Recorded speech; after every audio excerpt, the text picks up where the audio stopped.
IDFM 98 de la bande FM, bonsoir à toutes, bonsoir à tous. Un tarologue et hypnothérapeute ce soir passionné d'alchimie, William Demers. Il a écrit un livre qui s'appelle L'éveil de l'âme agie. En 2 mots, un traité d'alchimie spirituelle. Au début de votre livre, vous écrivez que qui n'a jamais rêvé d'être un de ces magiciens qui habitent et animent les contes de notre enfance. À quel moment l'alchimie est venue vers vous? Bonjour Joël, ravi d'être avec vous ce soir. Disons que l'alchimie est venue vers moi très tôt et sous la forme de la magie, sous la forme des contes. J'ai toujours été vraiment passionné par ces grands magiciens qu'on voyait à travers les contes, à travers justement toutes les grandes histoires qui ont marqué notre enfance et qui ont aussi marqué l'inconscient collectif. J'ai toujours aimé la mythologie, j'ai toujours aimé tous ces héros mystérieux en fait qui travaillent avec les forces invisibles du monde. Donc je dirais que ça a toujours été présent, en tout cas sous cette forme de mystère et de magie, telle que au travers des yeux d'un enfant, tel qu'on peut le voir au travers des yeux d'un enfant en fait. Vous avez un exemple de conte fabuleux? Celui qu'on connaît tous et préféré d'ailleurs sur le Merlin l'Enchanteur, par exemple, qui est, à mon sens, l'archétype du magicien par excellence et celui qui va accompagner justement Arthur dans sa quête du Graal, etc., et qui va même être à l'origine de la quête du Graal, ce qu'on retrouve beaucoup dans l'alchimie d'ailleurs. Est-ce que votre livre s'adresse aux magiciens? Oui, et je dirais même aux magiciens que nous sommes tous en essence.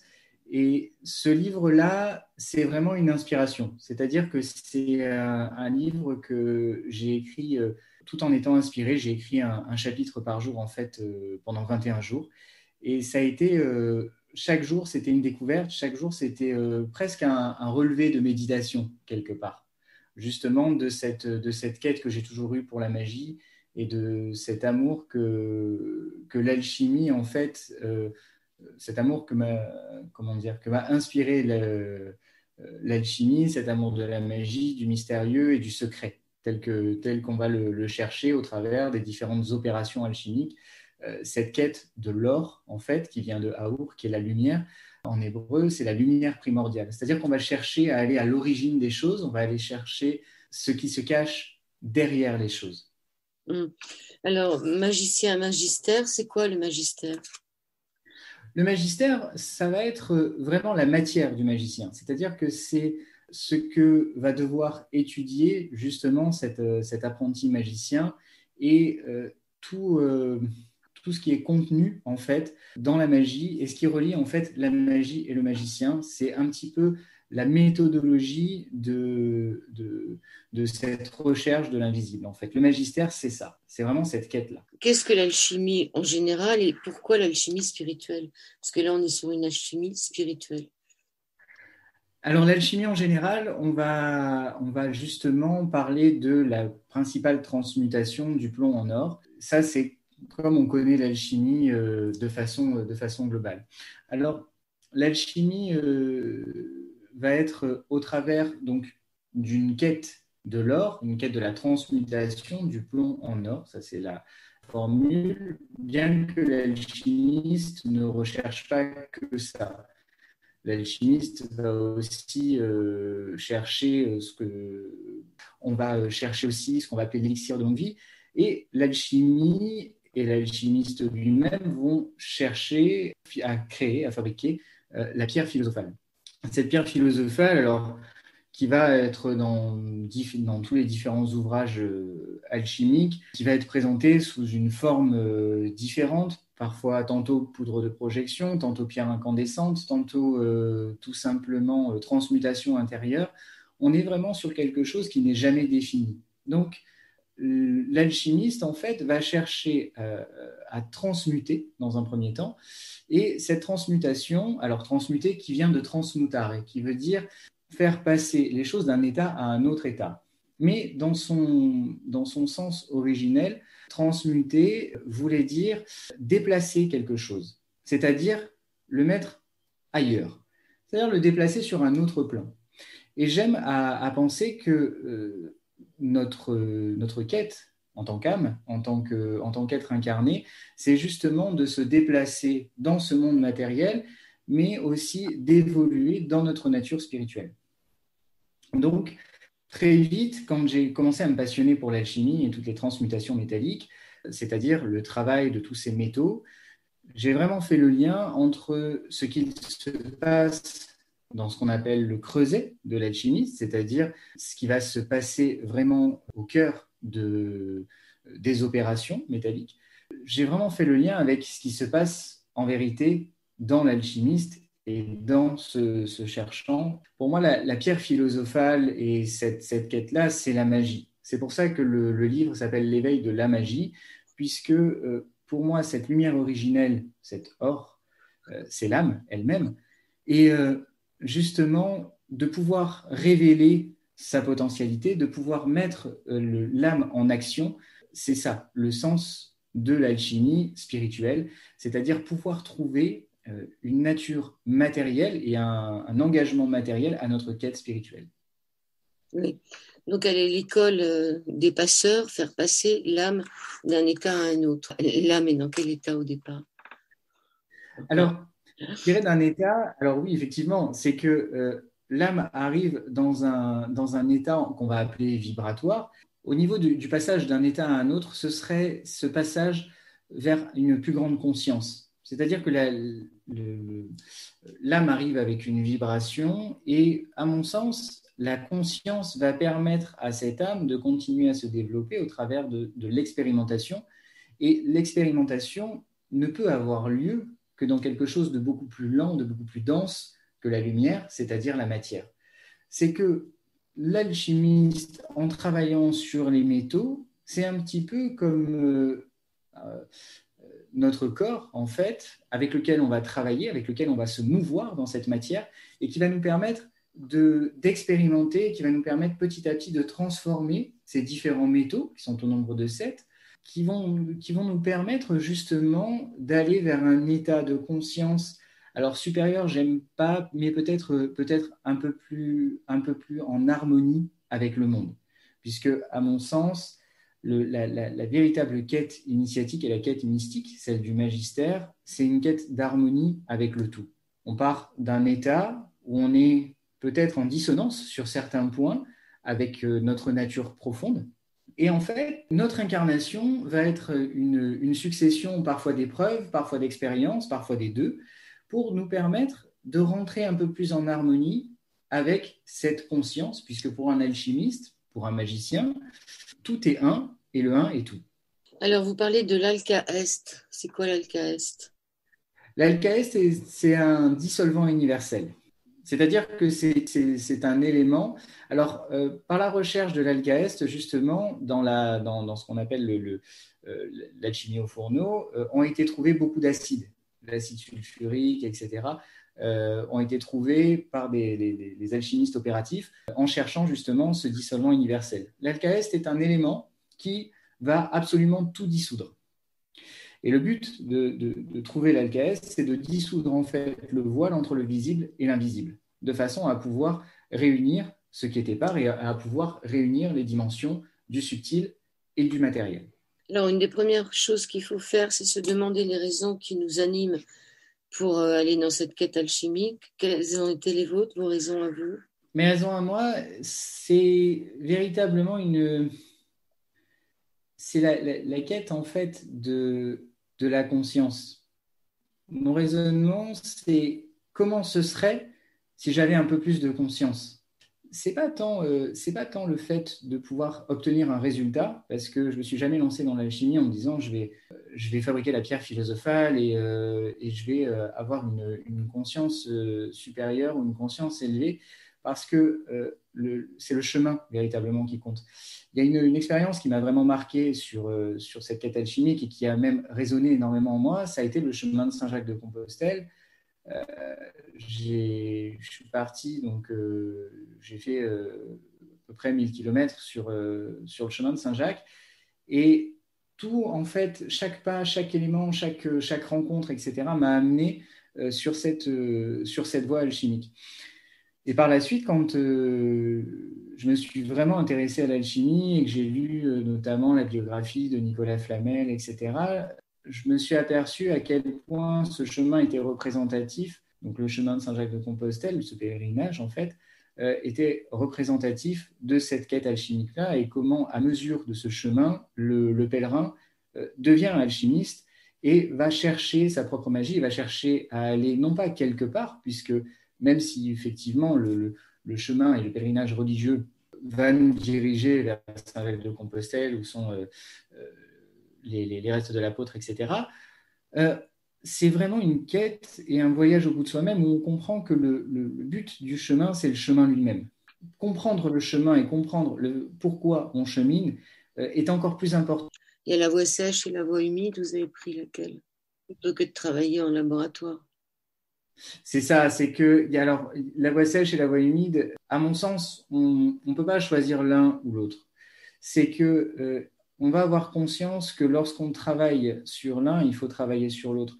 Lorsque quelque chose se passe, la voie sèche, la voie du soufre, c'est-à-dire la voie de l'action par excellence, et la voie humide, celle du mercure, qui va être la voie de l'étude et de la compréhension. L'un, à mon sens, ne peut pas aller sans l'autre. C'est que elles sont toutes les deux une, puisque tout est un de toute façon. À mesure qu'on va avancer sur la voie sèche, qui va être la voie de l'action, la voie de se jeter au feu, si on ne s'arrête pas à un moment pour comprendre ce que l'on fait, pour comprendre ce que l'on vit, et pour s'interroger, on va se retrouver à travailler uniquement ou au laboratoire ou à l'oratoire. Donc, c'est vraiment c'est la voie, à mon sens, qui compte, plus que de choisir une voie qui sera la sèche ou qui sera l'humide. Bon, il faut accepter de descendre, vous regardez toutes ces faiblesses et vous dites que nos défauts sont autant de qualités qui sommeillent. Pourquoi nos défauts sont autant de qualités qui sommeillent en nous? Parce que je suis un feignant par définition et que je pars du principe que je ne vais pas aller chercher à rajouter de la matière. Partons du principe que la première notion alchimique qui est importante de comprendre, c'est celle de la matière première, la materia prima. Cette matière première, elle est disponible. Et avant tout, même si elle n'est jamais citée dans aucun texte alchimique, alors on parle de l'antimoine, on parle de plein de choses, mais elle n'est jamais vraiment citée. Parce que la materia prima est l'élément disponible. C'est-à-dire que, partant du principe que c'est l'alchimiste lui-même qui va se transformer, il va devoir prendre dans un premier temps conscience de ces métaux. Il va devoir prendre conscience dans quel état sont ces métaux-là dans sa vie. Donc, évidemment, ça va être une quête où on va devoir se révéler à soi-même, se découvrir, mais changer nos défauts en qualité, pour moi, n'a pas d'autre désignation que, comment dire, on ne va pas être sur un travail sur soi-même pour pouvoir rajouter des qualités et revenir remplacer ses défauts. On va justement faire évoluer cette matière et on va la transformer en lumière. Donc un défaut, par exemple, celui de la paresse, celui qui va être vraiment lié à l'argent, par exemple, au métal de l'argent, ça va être par exemple la paresse, mais qui va être une énergie profonde et une énergie de réceptivité. C'est-à-dire que la paresse va être l'inaction, donc ça va être un défaut, je n'arrive pas à agir, je ne fais pas les choses. Et pour autant, si j'apprends de ce métal-là, que je cherche à le sublimer, je vais trouver en moi une réceptivité et je vais trouver en moi en fait cette capacité d'observer le monde et observer ce qui est. Donc, je vais transformer ce fait de ne rien faire en conscience. Et c'est à partir de ce moment-là que ce métal-là va se sublimer et pouvoir m'amener à l'étape suivante. Le métal de la paresse, alors vous dites que c'est l'argent. C'est l'argent. C'est la lune. C'est la lune. Alors, il faut quand même s'amuser. S'amuser, ça peut se lire l'âme usée, c'est-à-dire il faut user son âme. Il faut l'user, il faut l'utiliser. User dans son sens étymologique, qui va être vraiment l'utilisation. Ensuite, justement, si on use son âme, elle se renouvelle, elle se régénère. il y a cette énergie-là aussi. C'est-à-dire qu'en l'usant, ça veut dire qu'on va générer de l'expérience. Ça veut dire elle va pouvoir être, entre guillemets, poncée pour pouvoir repousser. Un petit peu comme on va couper certaines branches d'un arbre pour pouvoir leur permettre de repousser. Osho dit que la vérité peut être apprise mais ne peut être enseignée. Donc dans votre livre, c'est sûr que ce n'est pas un livre d'enseignement. C'est un livre qui permet peut-être d'ouvrir des portes et de se rencontrer un peu, mais il n'y a pas d'enseignement théorique, pratique, avec des exercices à faire. Les marchands du temple et les souffleurs exploitent la quête du Graal. Les souffleurs, c'est quoi? Alors les souffleurs, c'était dans le temps les alchimistes qui fabriquaient en fait de l'or et qui cherchaient uniquement l'or métallique pour s'enrichir et dans un but de s'enrichir, qui finissaient souvent par frapper de la fausse monnaie en fait et qui devenaient en fait finalement des escrocs, dont la plupart étaient arrêtés et punis. Vous dites que rien ne nous éloigne plus de la vérité que la certitude. Difficile de se dire qu'on a atteint quelque chose. Difficile de se dire qu'on a atteint quelque chose, encore plus, je dirais, présomptueux de se dire qu'on en est certain. Puisque, à mon sens, la certitude demande un point de vue omniscient, c'est-à-dire qu'on est sûr qu'il n'y a rien d'autre. Si je pense être arrivé au bout du monde, c'est une chose. Si j'en suis certain, ça veut dire que je n'ai pas compris que la Terre est ronde. Dans toute l'alchimie et tous les enseignements initiatiques, quels qu'ils soient, on parle justement de cette unicité du tout. Donc, à partir du moment où tout est un, on ne peut pas être certain de quoi que ce soit, à mon sens. Vous appelez ceux qui sont sur la quête des artistes ou en voie de le devenir. Il faut qu'ils créent comme un tableau. Pourquoi des artistes? Parce que il y a l'art dedans. Oui. De l'art. L'art, en fait, l'art est une inspiration. C'est-à-dire que l'art est quelque chose qui ne peut pas être jugé, puisque c'est quelque chose qui va être dans la relativité totale, qui va être apprécié par certains, détesté par d'autres, etc., et qui ne va au final appartenir uniquement qu'à l'artiste lui-même. C'est-à-dire que ça va être une expression et une inspiration de l'artiste lui-même. Ce qui est important dans l'art, c'est ce qui se passe dans l'artiste, à mon sens. Est-ce que le résultat, finalement, va être plus ou moins valorisé par le reste, mais peu importe. C'est cette connexion spéciale qui va se passer entre l'imaginaire de l'artiste et son œuvre. Et là, en fait, l'artiste lui-même devient un intermédiaire, un petit peu comme Hermès, finalement, qui est le dieu des intermédiaires. Faut-il abandonner sa vie matérielle au profit du spirituel? Jamais. Jamais, puisque sinon, en fait, on va uniquement, on en parlait tout à l'heure dans la voie sèche et la voie humide, on va uniquement avancer sur une seule case. J'entends, si on essaye de marcher uniquement en avançant le pied droit, il va y avoir un problème. C'est qu'il y a cette ambivalence, mais aussi cette polarité qui nous amène à non seulement spiritualiser la matière, mais à matérialiser l'esprit aussi. Donc, notre vie matérielle, elle reste notre vie matérielle. Notre vie spirituelle, elle est quelque chose qui va venir justement compléter notre matière. Vous dites qu'on va retrouver ce que l'on sait déjà. C'est la connaissance, hein. Finalement, c'est la connaissance. On va aller chercher ce que l'on sait déjà et qu'on avait oublié. C'est ça. Et finalement, c'est chercher à apprendre ce que l'on sait déjà par cœur. J'aime bien cette expression « savoir par cœur », parce que c'est quelque chose que l'on situe ailleurs que dans la tête. On sait aujourd'hui en tout cas, on avance sur des théories qui se concrétisent à mesure dans les neurosciences, etc. Et on avance vers une idée de la pensée non locale. C'est-à-dire que la pensée, le processus de pensée et l'information à laquelle on se connecte ne serait pas située à l'intérieur de la tête, du cerveau, etc., mais serait quelque chose qui serait par définition non local.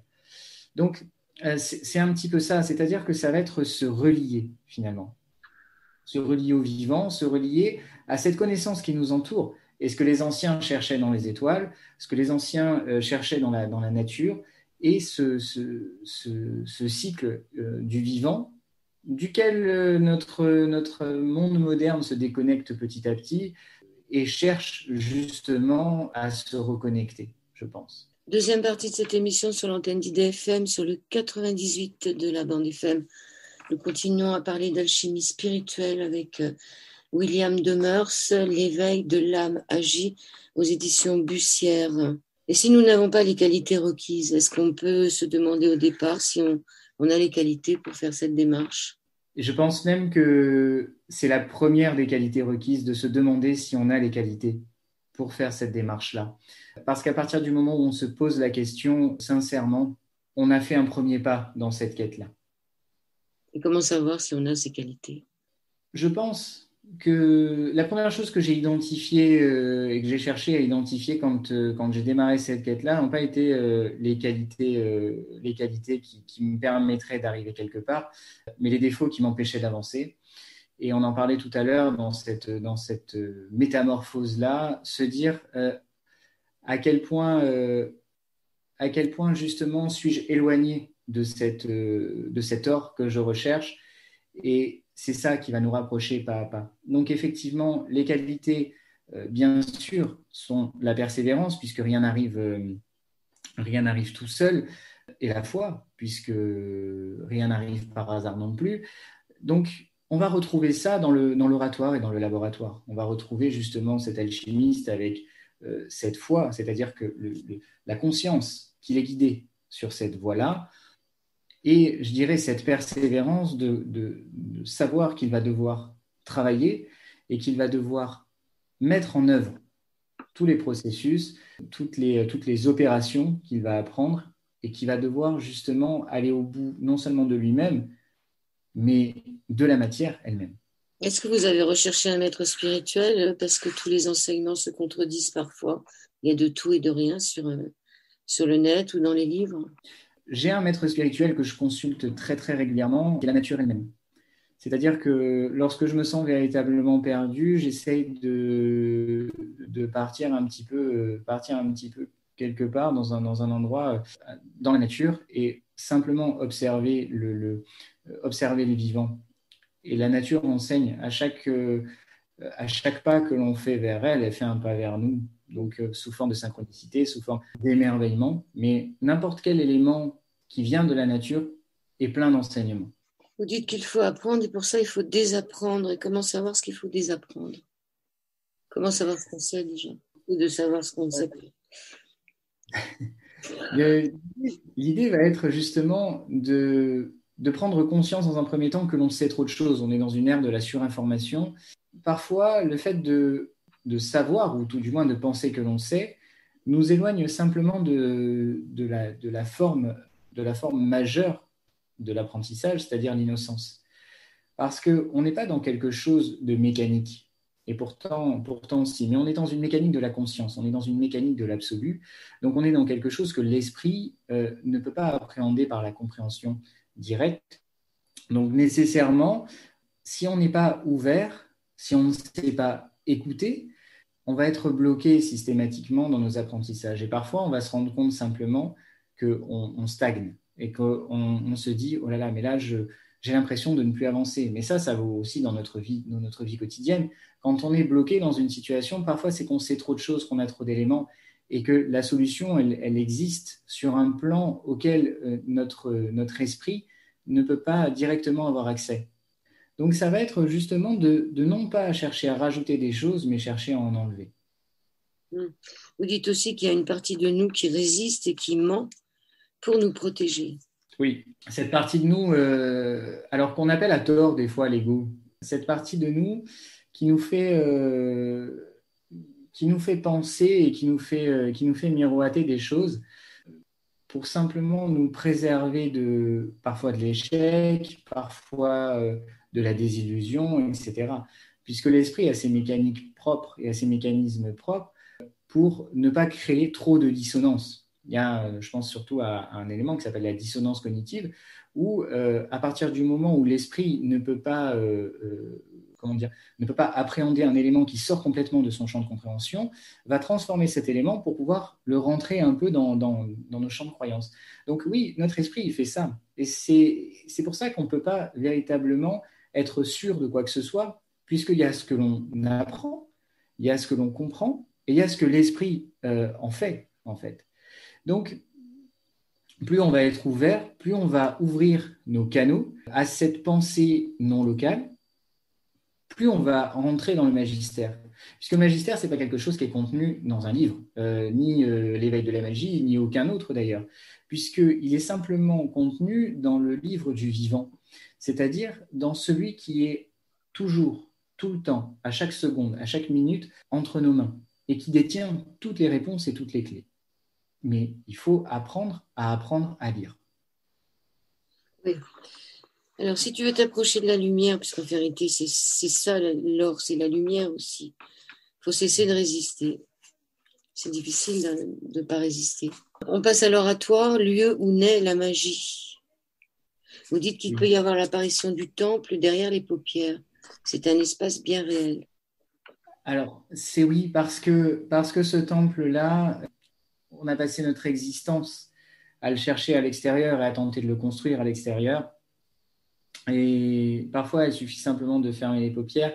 Et il y a un outil qui est complètement, qui a été complètement délaissé et qui aujourd'hui, avec justement l'éveil spirituel global, qui est l'imaginaire. En fait, l'imaginaire est quelque chose qu'on va laisser pour simplement de l'illusion, etc. Moi, je pense à un livre qui m'a vraiment ouvert les yeux là-dessus, sur justement le monde imaginal, ça s'appelle L'arrière-monde, sur les travaux de Carl Gustav Jung et de Wolfgang Pauli, où justement il y a cette corrélation entre les travaux de Jung sur le langage de la psyché et sur le soufisme et sur justement ce monde derrière le monde, auquel on peut accéder par cette vision, par cette captation que permet l'imaginaire. Donc on va être à la fois dans le processus créatif et à la fois dans le processus de réception. L'imaginaire est un outil avec lequel on peut créer, et on va créer ce temple intérieur qui va nous permettre de nous relier, en fait, déjà dans un premier temps à nous-mêmes, puisqu'on est tous en recherche de sécurité, on est tous en recherche d'amour, on est tous en recherche de plein de choses.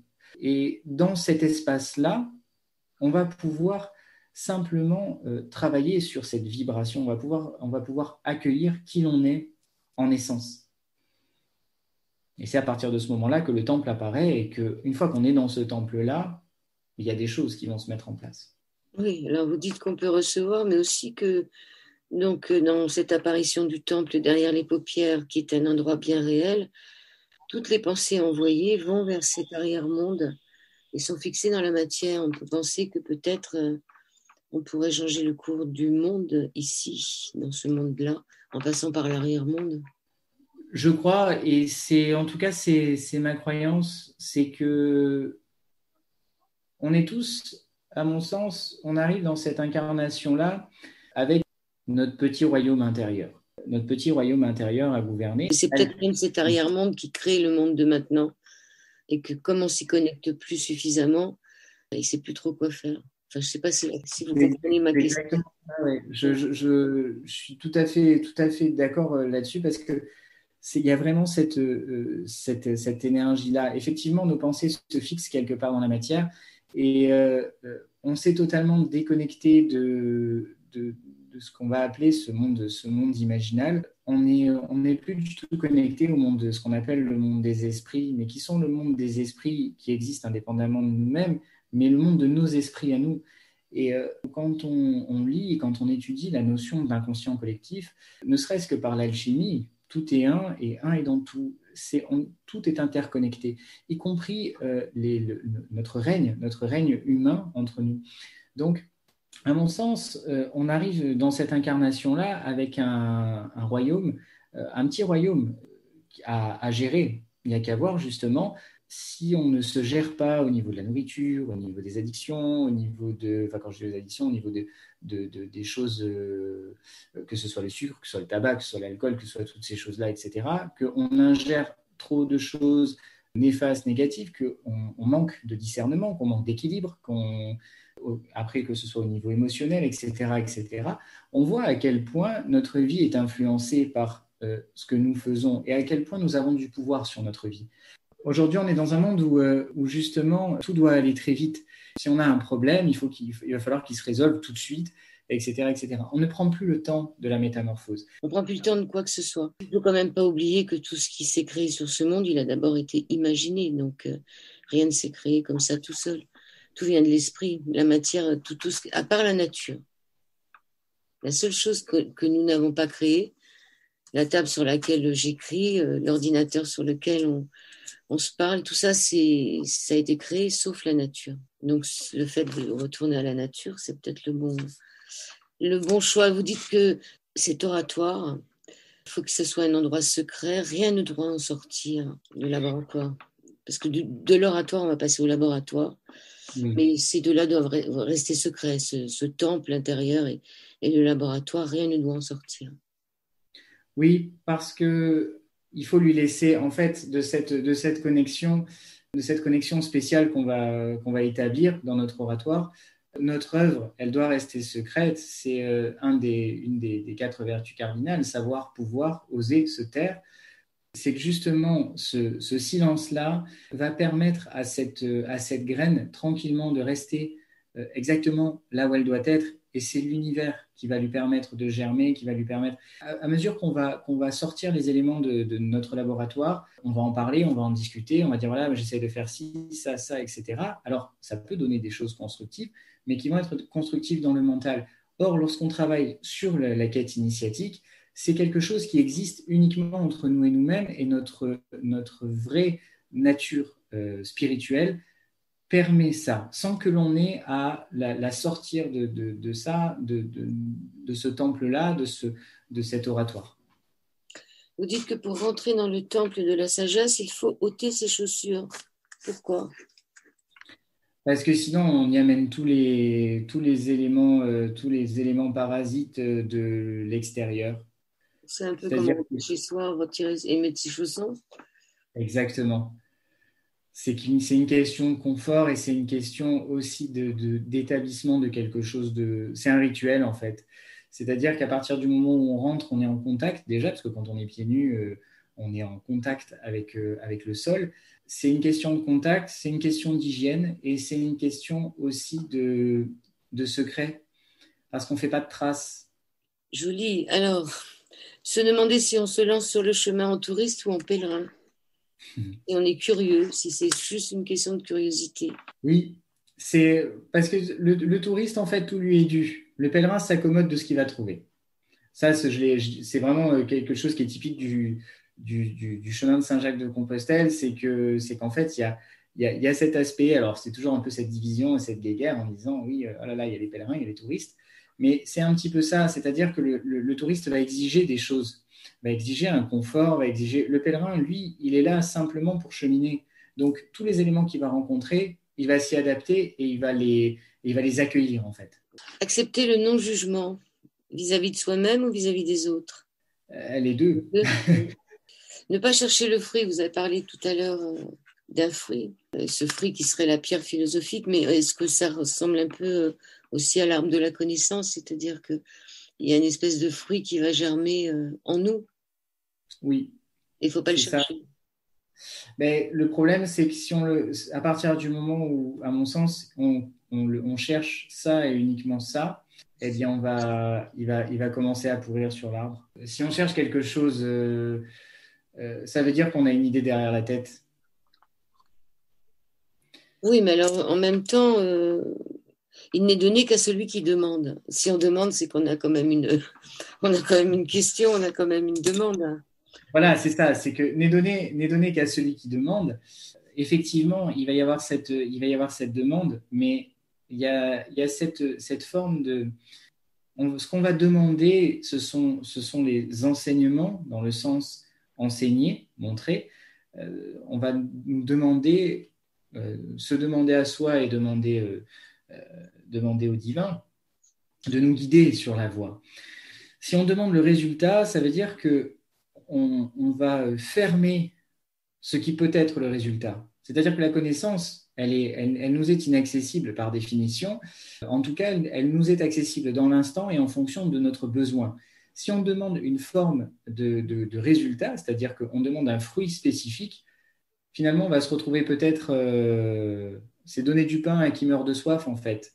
C'est que si on projette quelque chose et on se dit, je veux cette connaissance-là, on va l'avoir. Mais ce n'est pas forcément ce qu'il nous faut. Donc, résultat des courses, en fait, on va se retrouver avec quelque chose de complètement insatisfaisant parce que ça ne nous vibre pas en nous, en fait. Troisième partie de cet Au-delà du miroir, sur l'antenne d'IDFM, sur le 98 de la bande FM, sur toute la planète Terre, toujours avec William Demers. Il est écrit à la page 67, tu es un être spirituel qui vit dans un monde matériel, malade et troublé, au sein d'une humanité décadente dont tu fais partie, que tu le veuilles ou non. J'ai bien aimé ce passage. Ainsi, tu ne peux plus ignorer ta condition et ses nombreuses imperfections, comprendre que le malheur de l'un est l'affaire de tous et qu'il ne peut exister de noblesse à être élevé spirituellement alors qu'il reste encore un seul être dans la souffrance. Très beau, dis ça, ça te va ça. Si tu considères que tu es un être éveillé, c'est peut-être que tu ne l'es pas finalement. Parce que là, il y a beaucoup de gens qui pensent être éveillés. On demande aux autres de se réveiller, de s'éveiller, cet éveil qu'on demande à tout le monde. Il ne faut pas se poser la question de savoir si on l'est ou pas. J'aime à me dire que c'est justement ce dont on parlait tout à l'heure, c'est qu'à partir du moment où il y a cette considération, on retombe en fait dans le piège de la matière, c'est-à-dire qu'on retombe dans le piège d'une quête d'une supériorité quelconque, je suis plus éveillé, je suis moins éveillé, etc.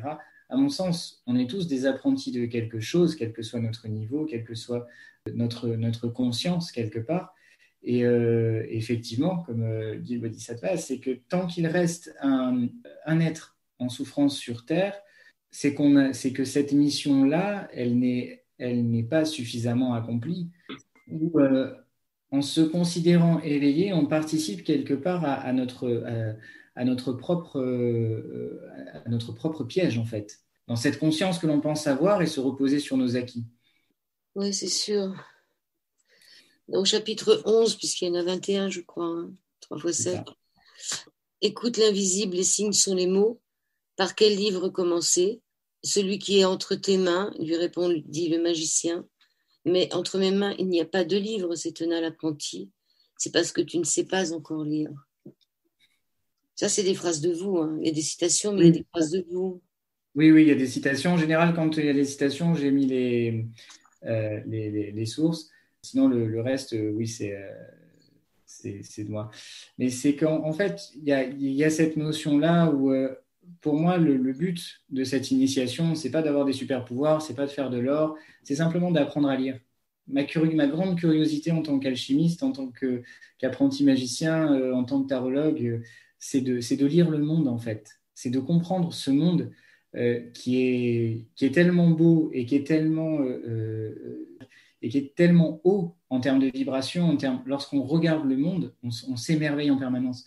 Et comprendre cet émerveillement déjà en moi et pouvoir, ne serait-ce qu'une seconde, ne serait-ce qu'à partir de mon imaginaire, pouvoir co-créer quelque chose de puissant comme ça, voilà en fait la quête que je pourrais imaginer.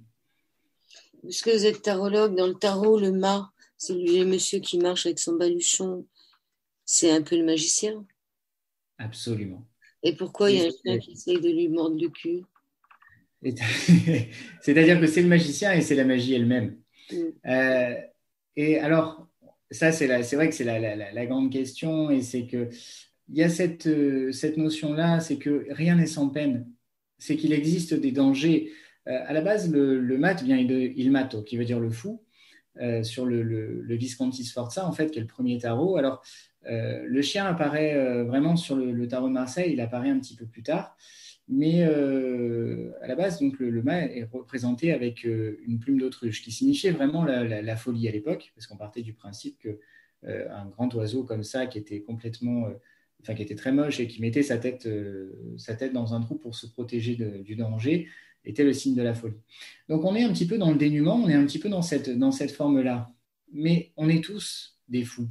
Mais on est tous des fous de quelque part croire en un être invisible. C'est qu'en fait, donc je disais, le mat vient de ilmato, qui veut dire le fou. Bien sûr qu'on est tous fous, on s'engage sur une voie dont on ne sait ni où elle va, ni combien de temps elle dure, et c'est un petit peu cet élément-là. Par contre, ce mat est fou, mais il est libre. Et c'est justement ça, c'est-à-dire que c'est celui qui est le libre penseur. C'est vraiment celui qui ne va pas s'occuper de la forme des choses, qui va simplement chercher le fond. Mais il va se faire rappeler à la réalité. Il va se faire rappeler à la réalité du chemin parce que, bien sûr qu'il y a des chiens errants, bien sûr qu'il y a des embûches sur son passage. Donc, nécessairement, il va se faire attaquer et ça, il ne peut pas le nier. On, on- on vous dit sur la carte du mat, attention, le chemin n'est pas sans danger. Et c'est justement cette liberté qui a un prix, qui a le prix justement de cette quête, mais de cette quête qui n'est pas forcément sans dommage, puisqu'il faut il faut remettre en question notre existence elle-même. Il faut se libérer du vacarme de l'esprit, car il n'y a rien que tu puisses entendre et écouter sans faire silence. Ça semble logique. Ça serait la volonté de notre âme. Et c'est pourquoi c'est un monde caché aux profanes. Et les épreuves dans tout ça, ça sert à quoi alors, les épreuves qu'on nous met sur notre chemin? Les épreuves sont les opérations elles-mêmes. C'est-à-dire que quand on travaille un métal, on le fait cuire, on le met à des conditions extrêmes de température, on va le distiller, on va le laisser tremper pour en extraire l'essence, en fait. C'est pas tant les épreuves qui comptent, mais c'est cette essence qui va se distiller de ce que l'on fait. C'est euh, souvent, est-ce que vraiment dans le fait de monter une montagne et de grimper un sommet, est-ce qu'on va, lorsque on va arriver justement en haut, on va simplement se dire, oh là là, ça a été tellement compliqué, ça a été bien sûr que ça a été difficile. Mais au moment où on est arrivé en haut, et il y a quelque chose qui va se passer. Et même dans nos souvenirs, même dans ce que l'on va garder de cette expérience-là, on va garder cette difficulté-là qui va nous permettre en fait de profiter de ce paysage qu'on va voir en sachant qu'on l'a mérité et en sachant que demain, si on a une autre montagne à gravir, on peut le faire et on sait le faire. Et notre âme, je pense qu'elle a besoin de ça. Elle a besoin de comprendre qu'elle peut faire les choses, puisqu'on est là pour expérimenter. On revient sur le côté mythologie. Trouver son héros. Votre Oui, héros, vous l'avez dit, c'était Merlin. c'est Merlin, oui. Et si on ne se trouve pas de héros? Alors, si on ne se trouve pas de héros, C'est le héros, ça pourrait être aussi, sans forcément passer par les contes mythologiques, quelqu'un à qui on aimerait ressembler sur cette terre. c'est ça. Ça peut être ça, ou c'est le héros est un idéal en fait. Le héros est un archétype de cette manifestation de qui nous sommes et de qui potentiellement on pourrait être. C'est vrai que si on ne se trouve pas de héros, à mon sens, c'est un point crucial du départ de la quête, c'est-à-dire de pouvoir se projeter dans une autre vie, dans un autre où on est habité par des super pouvoirs, où on est habité par des choses qui sont mystérieuses, qui sont invisibles, qui sont surréelles.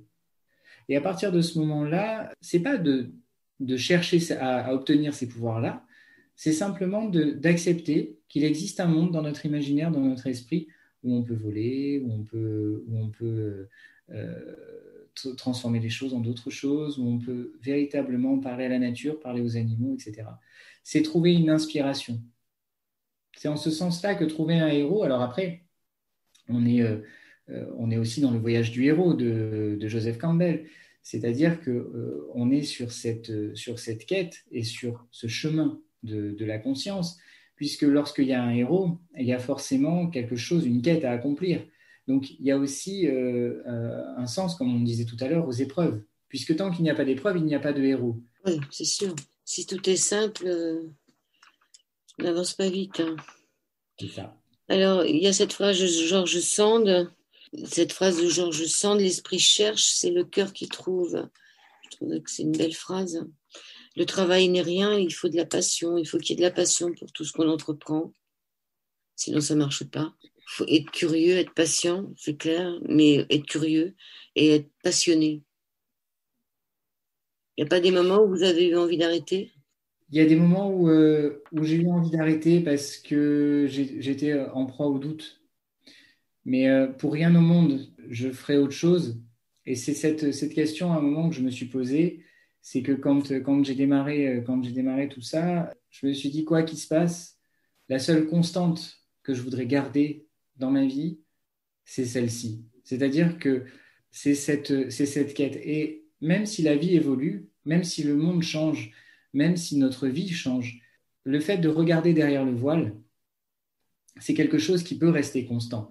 Peu importe qu'on n'ait plus accès à l'information, peu importe qu'on n'ait plus accès à certains éléments, etc., c'est qu'à partir du moment où il existe cette passion, on devient fou.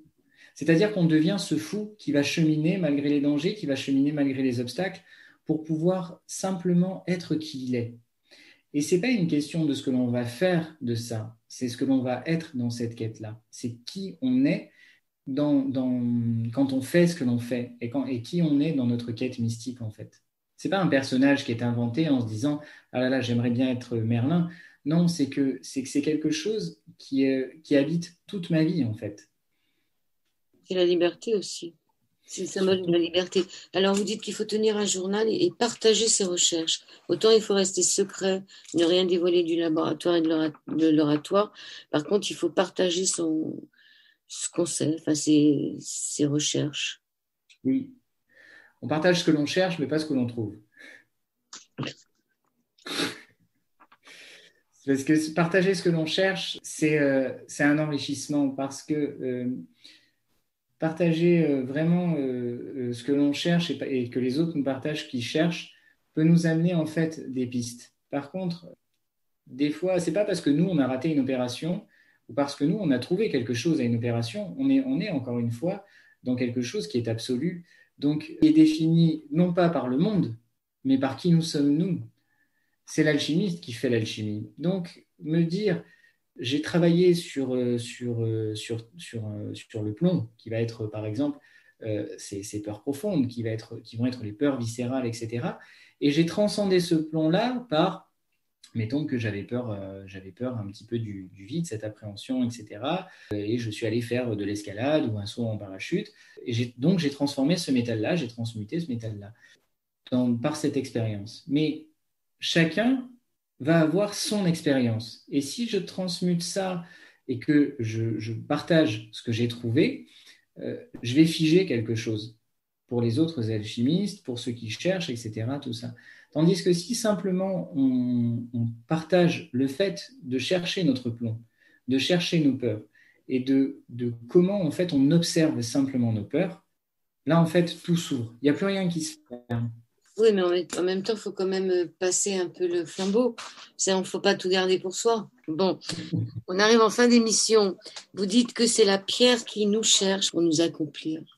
Oui, parce que on peut pas chercher quelque chose de façon unilatérale parce on se heurterait simplement à chercher quelque chose qui peut-être ne nous attend pas. C'est simplement en fait l'accueil. À mon sens, l'alchimie, c'est avant tout accueillir l'alchimie dans sa vie.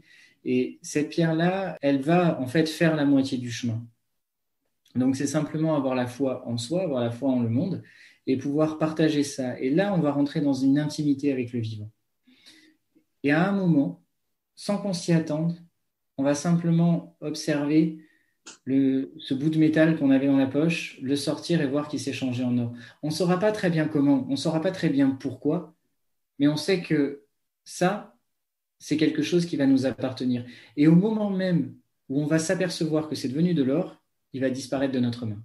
Et une autre quête va commencer. Diffuse ce que tu connais et transmets ce que tu as appris. Pour revenir un peu sur la diffusion. Diffuse ce que tu connais et transmets ce que tu as appris. C'est de vous. Hein.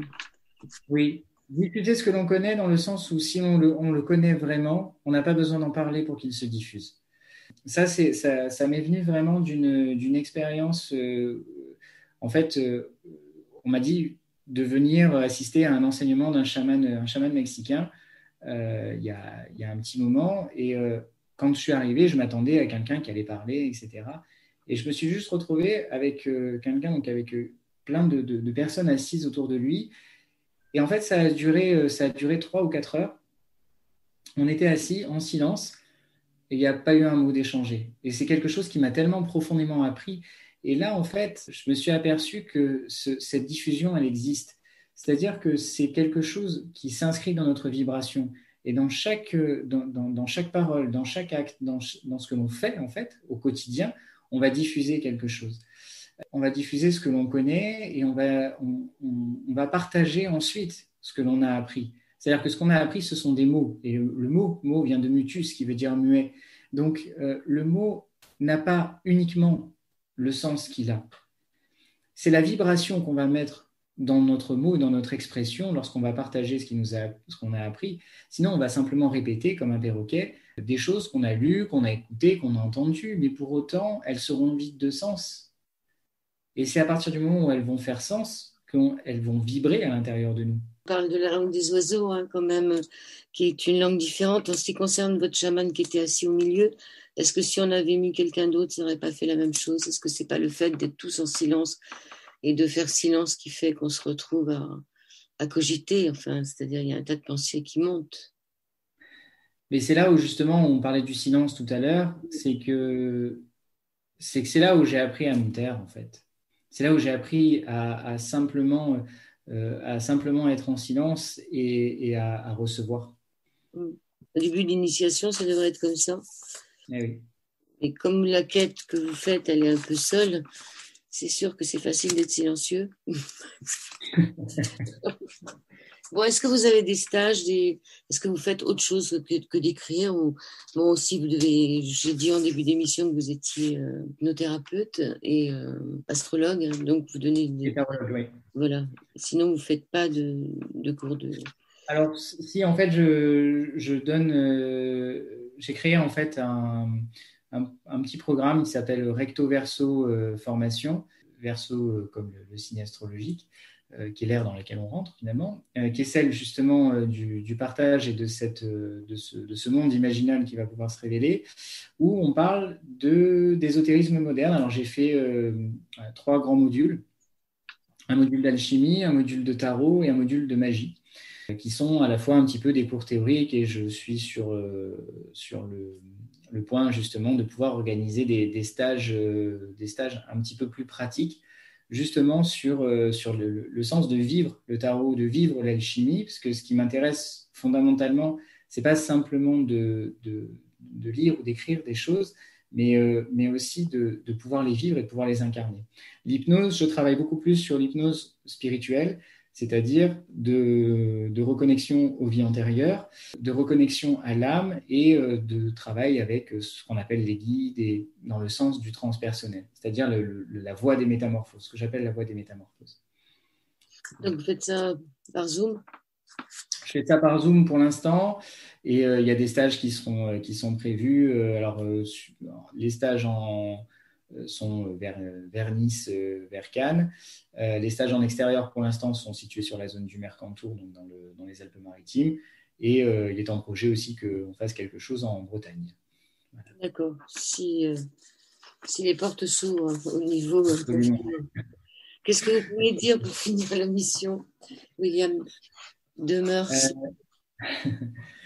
Que justement cette voie initiatique, elle est ouverte à tous, et que c'est fondamentalement quelque chose qui nous appartient déjà, et que on ne doit pas trouver une forme de spiritualité, on doit trouver une forme de sensibilité, et que pour moi, les alchimistes, les astrologues, les tarologues, les voyants, tous ceux qui ont une démarche, ce qu'on appelle les hermétistes, en fait, tous ceux qui ont une démarche de connexion et de communication avec l'invisible et avec le vivant, sont une seule et même matière. C'est un petit peu comme une roue avec un centre dont chaque méthode serait les rayons. Donc, toutes les formes de croyance, toutes les formes de spiritualité, à partir du moment où elles respectent l'homme, le vivant, la nature et l'équilibre, sont justement des bonnes démarches, et des démarches qui mèneront justement, que ce soit l'individu comme le collectif, vers, j'espère, quelque chose de plus harmonique. Voilà. Essayons d'aller dans l'arrière-monde pour voir s'il est plus lumineux que celui-ci. On va terminer là-dessus. Merci beaucoup, William. Merci infiniment.